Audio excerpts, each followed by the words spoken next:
ஆண்டவர் உங்களோடு இருப்பாராக.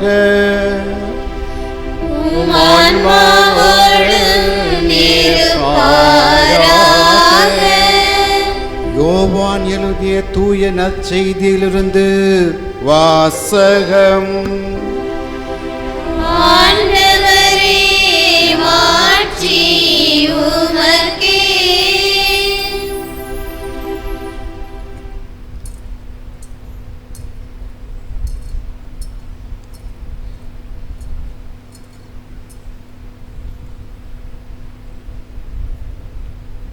அதிகாரம் 6, இறைவசனங்கள் 1 முதல் 15 முடிய. யோவான் 6, 1 முதல் 15 முடிய. இயேசு கலிலேயா கடலை கடந்து மறுகரைக்கு சென்றார். அதற்கு திபேரியா கடல் என்றும் பெயர் உண்டு. உடல் நலமற்றோருக்கு அவர் செய்து வந்த அரும் அடையாளங்களைக் கண்டு மக்கள் பெரும் திரளாய் அவரை பின்தொடர்ந்தனர். இயேசு மலை மீது ஏறி தம் சீடரோடு அமர்ந்தார். யூதருடைய பாஸ்கா விழா அண்மையில் நிகழ இருந்தது. இயேசு நிமிர்ந்து பார்த்து மக்கள் பெரும் திரளாய் அவரிடம் வருவதைக் கண்டு, இவர்கள் உண்பதற்கு நாம் எங்கிருந்து அப்பம் வாங்கலாம் என்று பிலிப்பிடம் கேட்டார். தாம் செய்யப்போவதை அறிந்திருந்தும் அவரை சோதிப்பதற்காகவே இக்கேள்வியை கேட்டார். பிலிப்பு மறுமொழியாக, 200 தெனாரியத்திற்கு அப்பம் வாங்கினாலும் ஆளுக்கு ஒரு சிறு துண்டும் கிடைக்காதே என்றார். அவருடைய சீடருள் ஒருவரும் சீமோன் பேதுருவின் சகோதரருமான அந்திரேயா, இங்கே சிறுவன் ஒருவன் இருக்கிறான், அவனிடம் 5 வாற்கோதுமை அப்பங்களும் 2 மீன்களும் உள்ளன, ஆனால் இத்தனை பேருக்கு இவை எப்படி போதும் என்றார். இயேசு, மக்களை அமர செய்யுங்கள் என்றார். அப்பகுதி முழுவதும் புல் தரையாய் இருந்தது. அமர்ந்திருந்த ஆண்களின் எண்ணிக்கை ஏறக்குறைய 5000. இயேசு அப்பங்களை எடுத்து கடவுளுக்கு நன்றி செலுத்தி அமர்ந்திருந்தோருக்கு கொடுத்தார். அவ்வாறே மீன்களையும் பகிர்ந்து அளித்தார். அவர்களுக்கு வேண்டிய மட்டும் கிடைத்தது. அவர்கள் வயிறார உண்ட பின், 1 மீனாகாதபடி எஞ்சிய துண்டுகளை சேர்த்து வையுங்கள் என்று தம் சீடரிடம் கூறினார். மக்கள் உண்ட பின் 5 வாற்கோதுமை அப்பங்களிலிருந்து எஞ்சிய துண்டுகளை சேர்த்த சீடர்கள் 12 கூடைகளில் நிரப்பினார்கள். இயேசு செய்த இந்த அரும் அடையாளத்தை கண்ட மக்கள், உலகிற்கு வர இருந்த இறைவாக்கினர் உண்மையில் இவரே என்றார்கள். அவர்கள் வந்து தம்மை பிடித்து கொண்டு போய் அரசராக்கப் போகிறார்கள் என்பதை உணர்ந்த இயேசு மீண்டும் தனியாய் மலைக்கு சென்றார்.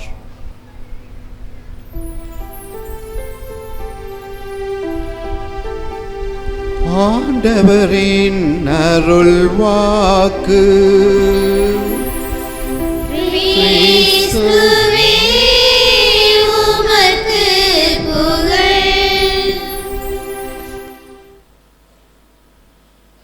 அன்பிற்கினியவர்களே, ஆன்றோர்களே, சான்றோர்களே, ஆங்காங்கே அமர்ந்திருக்கும் அன்பர்களே, நண்பர்களே, இந்த ஒலிவாங்கியின் வழியாக என் குரலை உங்கள் செவிக்குள் உள்வாங்கி, இந்த குரலுக்கு சொந்தக்காரர் யாரோ யாரோ என்று கோவிலுக்கு வெளியே அமர்ந்திருந்து இந்த என் முகத்தை பார்க்க துடிப்பவர்களே, உங்கள் அனைவருக்கும் புனித லோயோலா இஞ்ஞாசியாரின் நவநாள் திருவிழா வாழ்த்துக்களை உரித்தாக்கிக் கொள்கின்றேன்.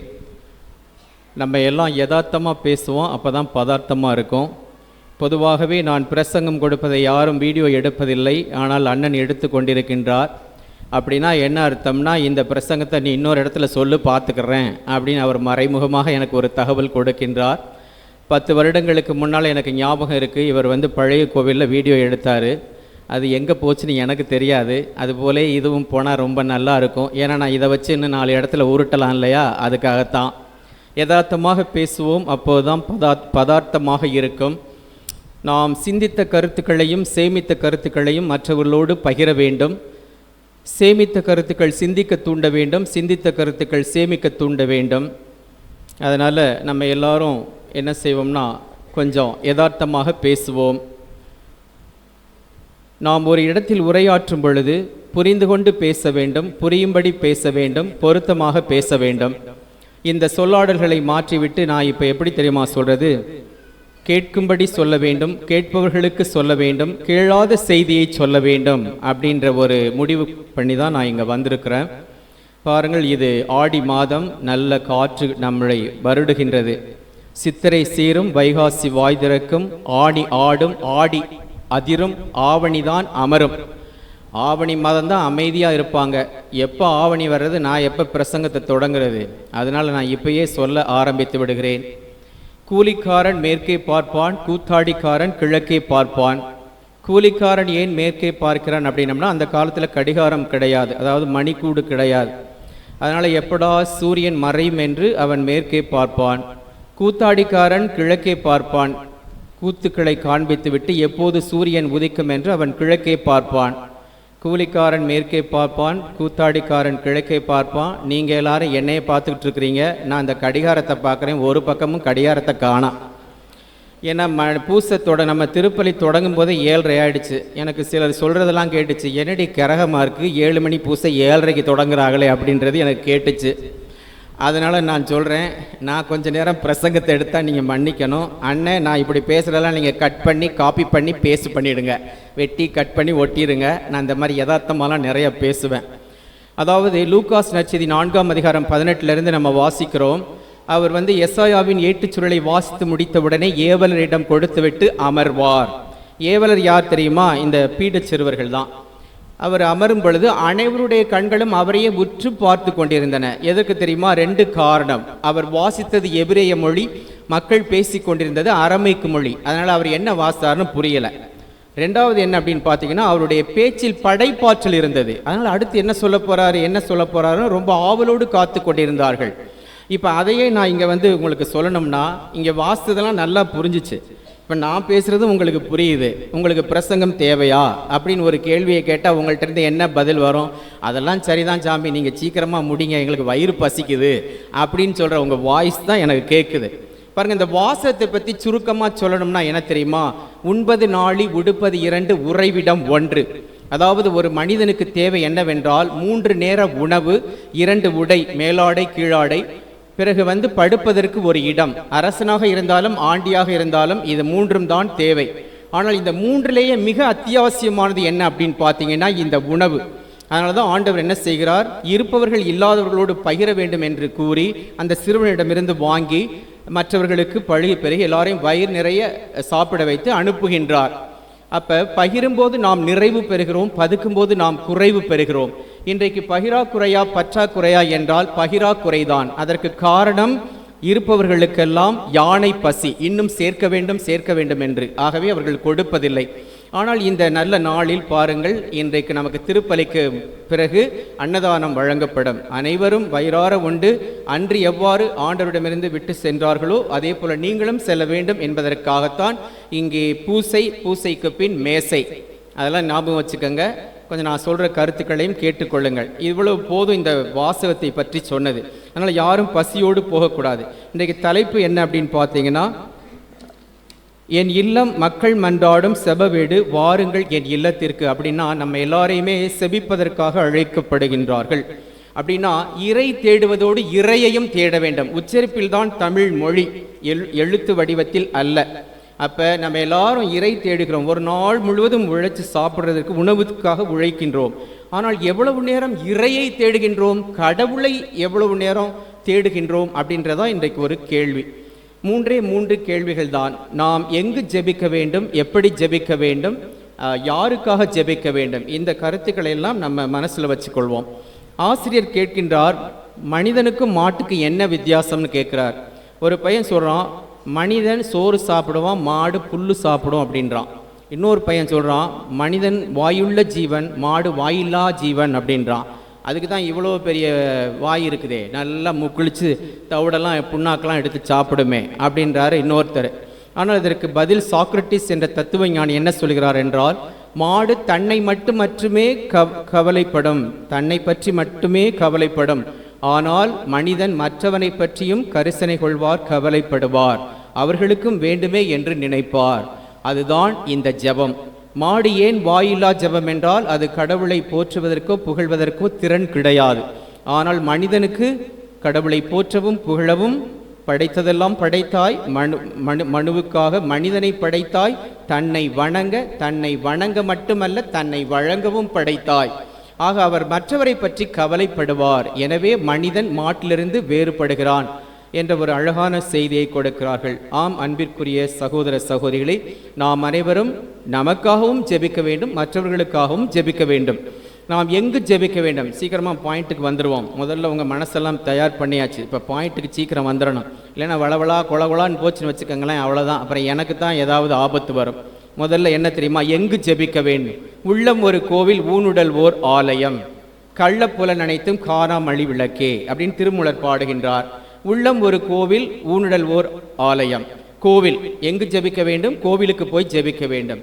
சிலர் கேட்பாங்க, நீங்கள் கோவிலுக்கு போனீங்களா அல்லது கோயிலுக்கு போனீங்களா அப்படின்னு கேட்பாங்க. ரெண்டுக்கும் வித்தியாசம் இருக்கிறது. கோ என்றால் அரசன், வில் என்றால் அந்த கட்டடக்கலையை குறிக்கும். அப்போ கோவிலுக்கு செல்லுபவர்கள் அனைவரும் என்ன செய்கிறார்கள்? அந்த கட்டடக்கலையை ரசித்துவிட்டு வருகின்றார்கள். ஆனால் கோயிலுக்கு செல்பவர்கள் கோ என்றால் அரசன் அல்லது கடவுள் ஆண்டவர், இல் என்றால் உள்ளே வாழ்பவர். அப்போ கோயிலுக்கு செல்பவர்கள் அங்கே சென்று தரிசனம் பெற்று வணங்கி ஆராதித்து விட்டு ஆண்டவருக்கு நன்றி சொல்லி தம்முடைய மன்றாட்டுக்களை எல்லாம் அர்ப்பணித்து விட்டு வெளியே வருவார்கள். அப்போ நம்ம தஞ்சாவூர் கோவிலுக்கு சென்று வருபவர்கள் எல்லோரும் கோவிலுக்கு செல்கிறார்கள், அந்த கட்டடக்கலையை ரசிக்க செல்லுகிறார்கள். ஆனால் வேளாங்கண்ணி மாதா கோயிலுக்கு செல்பவர்கள் எல்லோரும் அங்கே தங்களுடைய வணக்கம் மரியாதையும் செலுத்தி வருகின்றார்கள். இப்போ இங்கே வந்திருக்கிறவர்கள் அனைவரும் வெளியிலே செல்லும் பொழுது நீங்கள் கோவிலுக்கு சென்றீர்களா அல்லது கோயிலுக்கு சென்றீர்களா என்பதை நீங்கள் தான் பதில் சொல்ல வேண்டும். பாருங்க, உள்ளம் ஒரு கோவில், ஊனுடல் ஓர் ஆலயம். ஆ என்றால் உயிர், லயம் என்றால் ஒடுங்குதல். உயிர்கள் ஒடுங்கும் இடம்தான் ஆலயம். அப்போ இது மடாலயம், வித்யாலயம், தேவாலயம். மடாலயம் என்றால் அந்த காலத்தில் மடாதிபதிகள் தங்களுடைய ஆசா பாசங்களை எல்லாம் கட்டுப்படுத்தி இறைவனுக்கு வழிபாடு செய்யும் இடம்தான் மடாலயம். அடுத்தது வித்யாலயம், பள்ளிக்கூடங்களிலும் கல்லூரிகளிலும் நாம் பார்க்கின்ற நூலகம். அங்கே அமைதியாக இருந்து எண்ண அலைகளை கட்டுப்படுத்தி ஒரு புத்தகத்தை வாசிப்பார்கள், அப்போதுதான் அது புரியும். அதே போல இந்த சாதாரண தேவாலயம் என்றால் சாதாரண மக்கள் ஒன்று கூடி தங்களுடைய ஆசா பாசங்களை எல்லாம் கட்டுப்படுத்தி உணர்ச்சிகளை கட்டுப்படுத்தி இறைவனுக்கு வழிபாடு செல்லும் இடம்தான், செய்யும் இடம்தான் இந்த தேவாலயம். அப்ப இது ஒரு தேவாலயம். நமக்கு எத்தனையோ வேலைகள் இருந்தன, எல்லாவற்றையும் நாம் ஒதுக்கி வைத்துவிட்டு இப்போது நாம் நமது புனிதரின் வழியாக ஆண்டவருக்கு வணக்கமும் மரியாதையும் வாழ்த்தும் ஆராதனையும் செலுத்த வந்திருக்கின்றோம். அதுதான் நிதர்சனமான உண்மை. ஆக நாம் எங்கு ஜெபிக்க வேண்டும்? ஆலயத்திற்கு வர வேண்டும் அப்படின்றதான் நமக்கு கொடுக்கப்பட்ட பதில். 2, எப்படி ஜெபிக்க வேண்டும் அப்படின்னு பார்த்தீங்கன்னா, உடலுக்கு 9 வாசல், மனதுக்கு 80 வாசல், எல்லாம் ஒன்று கூடும் ஆலய வாசல் இல்லையா? இந்த 9 வாசல்களில் 2 வாசல்களுக்கு மட்டும் கதவு இல்லை. மூச்சு இல்லையில் பேச்சு இல்லை. அதே போல காதுகளுக்கும் கதவு இல்லை. ஏனென்றால் நல்ல செய்திகள் எப்போது வேண்டுமானாலும் வரும். அதனால கடவுள் 2ஐயும் திறந்தே வைத்திருக்கின்றார். அப்ப ஒன்று கூடும் ஆலய வாசல். இந்த கண், காது, இந்த 5 புலன்கள் அனைத்துமே நம்ம கட்டிடத்தில் பார்க்கக்கூடிய ஜன்னல்கள், வாயில்கள், கதவுகள். அப்போ ஆண்டவர் என்ன சொல்லுகிறார்? மத்தேயு நற்செய்தி 6ஆம் அதிகாரம் 6ல் வாசிக்கிறோம், நீங்கள் ஜெபிக்கும் பொழுது உங்கள் உள்ளறைக்குள் சென்று கதவை பூட்டி எல்லாம் தாளிட்டு பிறகு ஜெபம் செய்யுங்கள். மறைவாயுள்ள தந்தையை நோக்கி ஜெபியுங்கள், மறைவாயுள்ள தந்தையும் உங்களுக்கு பிரதிபலன் அளிப்பார் அப்படின்னு சொல்றாங்க. இப்போ நம்ம எல்லாரும் திறந்த வெளியில் ஜெபம் செய்கின்றோம். அப்போ அவர் குறிப்பிட்ட அந்த உள்ளறை என்னவென்றால் இந்த வீடு, இந்த கோவிலில் இருக்கின்ற அந்த புலன்கள் தான். புலன்களை நாம் கட்டுப்படுத்தி ஜெபிக்க வேண்டும். எப்படி ஜெபிக்க வேண்டும் என்றால், முதலில் நம் புலன்களை அடக்க வேண்டும். அதற்கடுத்தபடியாக பயிற்சி, முயற்சி, தொடர்ச்சி. பயிற்சி செய்ய வேண்டும், அதற்கு முயற்சி செய்ய வேண்டும், அதை தொடர்ச்சியாக செய்ய வேண்டும். அதனால தான் பாருங்க, இரவில் லூகாஸ் நற்செய்தி 11ஆம் அதிகாரத்தில் ஒருவர் போய் என்ன செய்வார்? தன் நண்பனிடம் போய் அப்பம் கேட்க போவார். எப்போ போறாரு? நள்ளிரவில் சென்று கேட்பார்.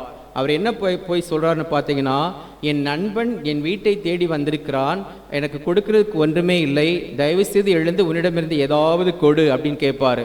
அவர் ஏன் நள்ளிரவில் பயணம் செய்ய வேண்டும் என்றால், பகலில் வெயில் அதிகமாக இருந்ததால் அவர் நடைப்பயணத்தை சாயந்தரம் தொடங்கி மாலை நேரம் தொடங்கி இவர் வீடு வர்ற வரைக்கும் நள்ளிரவு ஆகிவிட்டது.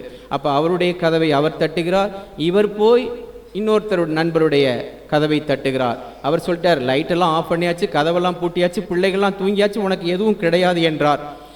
அப்புறம் அவர் தட்டி கொண்டே இருந்தவுடனே இவர் என்ன தெரியுமா உணர்கின்றார், என் நண்பனின் நண்பன் எனக்கும் நண்பன் என்பதை உணர்ந்து, இங்கே 3 பேர் இருக்கிறாங்க. நள்ளிரவில் பயணம் செய்து வந்தவர் கதவை தட்டுகிறார், 2வது நண்பர், இவர் போய் இன்னொருடைய கதவை தட்டுகிறார். அப்போ அவருடைய அந்த உணர்வை தூண்டி எழுப்பும் வரை தட்டி கொண்டே இருந்தார். என் நண்பனின் நண்பன் எனக்கும் நண்பன் என்று அவர் உணர்ந்து, இவருடைய தொல்லையின் பொருட்டாவது நான் உதவி செய்வேன் என்று அவர் உதவி செய்கின்றார். அந்த ஓமை அப்படியே முடிகின்றது. எதற்காக நமக்கு சொல்லப்பட்டிருக்கிறது என்றால், ஆண்டவரை நாம் தட்டி கொண்டே இருக்க வேண்டும். கேளுங்கள் கொடுக்கப்படும், தட்டுங்கள் திறக்கப்படும், தேடுங்கள் கண்டடைவீர்கள். ஒரு முறை அல்ல, இருமுறை அல்ல, தட்டி கொண்டே இருக்க வேண்டும், கேட்டுக்கொண்டே இருக்க வேண்டும், தேடிக்கொண்டே இருக்க வேண்டும் என்பதுதான் ஆண்டவர் நமக்கு தரும் செய்தி. ஆக நாம் எப்படி ஜெபிக்க வேண்டும்? இப்படி தொடர்ச்சியாக ஜெபிக்க வேண்டும். பாருங்க, இந்த டெல்லி சூப்பர் மார்க்கெட்டில் ஒரு ஃபாதர் நல்ல டால் உயரமாக இருந்திருக்கிறார். அவருக்கு தலையில் ஒன்றும் இல்லை. தலையில் ஒன்றும் இல்லைன்னா மூளை இல்லைன்னு அர்த்தம் கிடையாது, முடி இல்லை, வழுக்கத்தலை. அவர் போயிட்டு இருந்த பொழுது ஒரு சின்ன பையன் என்னடானா, சார் சீப்பு சார் சீப்பு சார்னே பின்னாடி ஓடி இருக்கிறான். அவர் என்னடா அது நம்ம தலையில் ஒன்றும் இல்லை, வேணடா நம்மள்ட்ட வந்து சீப்பு கேலி பண்ணுறான் அப்படின்னு நினச்சிட்டு இவர் போயிட்டே இருக்கிறாரு.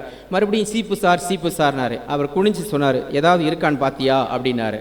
என் தலையே வழுக்கத்தலை, இந்த சீப்பை வாங்கி நான் என்ன செய்கிறதுன்னு கேட்குறாரு.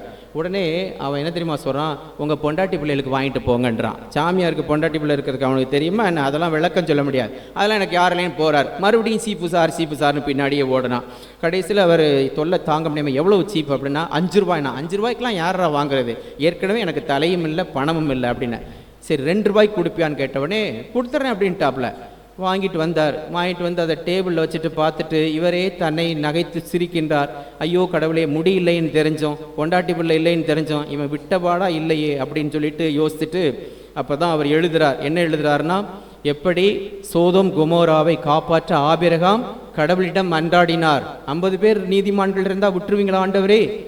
45 பேர் 40 பேர் அப்படி என்று பயிற்சி, முயற்சி, தொடர்ச்சி, வெற்றியை அந்த சிறுவனுக்கு கொடுத்தது போல நமக்கும் கடவுள் கொடுப்பார் என்பதுதான் உண்மையான செய்தியாக இருக்கட்டும். அடுத்தபடியாக முடிச்சிருவோம், ஏன்னா நீங்கள் ரொம்ப ஆர்வமாக இருக்கிறதுனால அதிகமாக பேசினா அப்புறம் அதிக பிரசங்கமாயிடக்கூடாது. 3வது, யாருக்காக ஜெபிக்க வேண்டும் என்றால் அதற்கும் கடவுள் இந்த கரங்களை கொடுத்திருக்கிறார். நமக்கு 10 விரல்கள். இந்த கட்டை விரல் சொல்லுகின்றது நம் அருகில் இருப்பவர்களுக்காக ஜெபிக்க வேண்டும் என்று. இந்த ஆள்காட்டி விரல் என்ன சொல்லுகிறது என்றால், உங்கள் குற்றங்களை சுட்டி காட்டுபவர்களுக்காக ஜெபியுங்கள், மன்னியுங்கள் அப்படின்னு சொல்கிறாங்க. அடுத்தது இந்த பெருவிரல், இந்த சமுதாயத்தில் உயர்ந்த நிலையில் இருக்கின்ற திருத்தந்தை, பங்கு தந்தையர்கள், ஆயர்கள், இன்னும் நம் ஊர் தலைவர்கள், நமக்கு உதவி செய்கின்ற பெரிய ஆட்கள் அனைவருக்காகவும் ஜெபிக்க வேண்டும் என்பதை கற்றுக் கொடுக்கிறது. அடுத்தது இந்த மோதிர விரல்னா பலவீனமான விரல். அதை மட்டும் தனியாலாம் நீங்கள் நிறுத்தி பார்க்க முடியாது, வேணால் வீட்டில் போய் சோதனை செய்து பாருங்கள். அப்போ அந்த மோதிர விரல் ஏழைகளுக்காகவும் பலவீனர்களுக்காகவும் வறுமையில் உள்ளவர்களுக்காகவும் நாம் ஜெபிக்க வேண்டும் என்பதை இந்த மோதிர விரல் உணர்த்துகிறது. எல்லாரும் எதுக்கு தெரியுமா மோதிரம் இங்கே போடுறாங்க? இந்த விரலுக்கும் இந்த இதயத்திற்கும் ஒரு நரம்பு போகின்றது. அப்போ இந்த மோதிரத்தை திருமணத்தில் அணிவதன் வழியாக, என் அன்பே நான் உன்னை அன்பு செய்கிறேன், உன் இதயத்தில் இனிமேல் நான் தான் இருப்பேன் அப்படின்றதுக்கு தான். அந்த காலத்தில் மருந்து கலக்கும்போது என்ன செய்வாங்கன்னா இப்படி தான் கலக்குவாங்க. அது நஞ்சா மருந்தா என்பதை காட்டி கொடுத்து விடும், அதனால் இதில் தான் கலக்குவாங்க. அப்போ இது ஒரு பலவீனமான விரல். இந்த பலவீனமான விரலுக்கு நம்ம என்ன செஞ்சுருக்கிறோம்? மோதிரத்தை போட்டு பணக்காரன் ஆக்கி வச்சுருக்கிறோம், அவ்வளோதான். அடுத்தது கடைசியில் உள்ள விரல் என்ன தெரியுமோ? இந்த சமுதாயத்தில் இருக்கின்ற சிறுவர்களுக்காக நாம் ஜெபிக்க வேண்டும். அப்போ யாருக்காக, எங்கு ஜெபிக்க வேண்டும், எப்படி ஜெபிக்க வேண்டும், யாருக்காக ஜெபிக்க வேண்டும் என்பதை இறைவன் கற்றுக் கொடுக்கின்றார். இன்றைய நம்முடைய வாசகத்தை நம்ம அதுக்கு தகுந்த மாதிரி தேர்ந்தெடுக்கலை. ஆனால் நம்முடைய தலைப்பின் அடிப்படையில் பேசும் பொழுது, வாருங்கள் ஆண்டவரின் இல்லத்திற்கு சென்று ஜெபிப்போம். ஆக நாம் ஜெபிக்க வேண்டும். இறை தேடுவதோடு இறையையும் தேட வேண்டும் என்பதை நாம் ஒரு நல்ல செய்தியாக உள்வாங்கிக் கொண்டு ஜெபிக்க வேண்டும். அன்பர்களே, நண்பர்களே, அன்பான மக்கள், அருமையான கொயர், அதனால் இந்த பிரசங்கமும் நல்லா இருக்கணுன்றதுக்காக தான் நான் ரொம்ப முயற்சி செஞ்சேன். அதனால் பாருங்கள், நீங்கள் ஆர்வமோடு இருக்கிறீர்கள். ஒரு நாள் நான் பேப்பர் படிச்சுக்கிட்டு இருந்தேன், ஒரு பையன் ஓடி வந்தான். என்னடா ஆச்சுன்னா, நாய் கடிச்சிருச்சு அப்படின்னா. நாய் கடிச்சிட்டு ஆஸ்பத்திரிக்கு போப்பா அப்படின்னு. அங்கே எதுக்கு போகணும் அப்படின்னா, அங்கே போய் ஊசி போட்டுக்க ராஜா அப்படின்னு. ஐயோ, அது நாய் கடிச்சதை விட பயங்கரமாக இல்லை வலிக்கும் அப்படின்னு போக மாட்டேன்னு சொல்லிட்டான். அப்புறம் கடைசியில் பார்த்தா நான் சொன்னேன், அறிவுரை சொல்ல ஆரம்பித்தேன். நீ ஊசி போட்டு கொள்ளவில்லை என்றால் நாயாக மாறி பலரையும் கடிப்பாய் அப்படின்னு சொல்லிட்டு இருந்த பொழுது அவன் ஒரு பேப்பர் எடுத்து எழுதிக்கிட்டு இருந்தான். என்னடா எழுதுகிற கொண்டாடா அப்படின்னா, நான் நாயாக மாறினேன் என்றால் யாரெல்லாம் கடிக்கலாம்னு லிஸ்ட்டு போடுறேன் அப்படின்னா. கொண்டாட அந்த லிஸ்ட்டை பார்க்கலான்னு பேர் என் பேர் தான் இருந்துச்சு. ஏன் தெரியுமா? 7:45 8 மணி ஆச்சு. இப்படி இடம் பொருள் ஏவல் அறிந்து பேசாமல் நீ பாட்டுக்கு பேசிக்கிட்டே இருந்தாங்கன்னா நீ மனப்பாடம் பண்ணதெல்லாம் ஒப்பிச்சுக்கிட்டு இருக்கிற நாங்களா கிடைச்சோம் அப்படி நீங்கள் சொல்கிறது போல் எனக்கு இருக்கிறது. இந்த ஒரு யதார்த்தமான மனநிலையோடு நாம் என்ன செல்வோம்? கடவுளுக்குரியதை கடவுளுக்கு கொடுப்போம், மனிதர்களுக்குரியதை மனிதர்களுக்கு கொடுப்போம். கடவுளுக்கு உரியது என்னவென்றால் அவரிடம் நாம் பரிந்து பேச கேட்க வேண்டும், நம் வேண்டுதல்களையும் விருப்பங்களையும் விண்ணப்பங்களையும் சமர்ப்பிக்க வேண்டும், நன்றி உணர்வோடு வர வேண்டும் என்பதும், மற்றவர்களுக்கு நம்மிடம் உள்ளதை மற்றவர்களோடு பகிர்ந்து உண்ண வேண்டும், பகிர்ந்து வாழ வேண்டும் என்ற ஒரு பகிர்தலை செய்தியாக நமக்கு தருகின்றார்.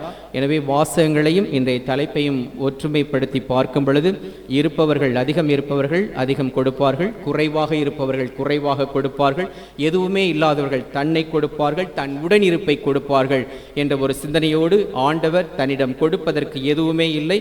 எனவே அவர் நற்கருணையை ஏற்படுத்தி நம் அண்மையில் இருக்கிறார், அன்பாயிருக்கிறார், அன்னமாயிருக்கிறார், நம் உடன் இருக்கிறார் என்ற ஒரு செய்தியை உள்வாங்கி உடனிருக்கும் இறைவனை நாம் ஒவ்வொரு நாளும் ஆராதிக்க, வணங்க, போற்ற, வாழ்த்த ஆலயம் தேடி வருவோம். ஆமென்.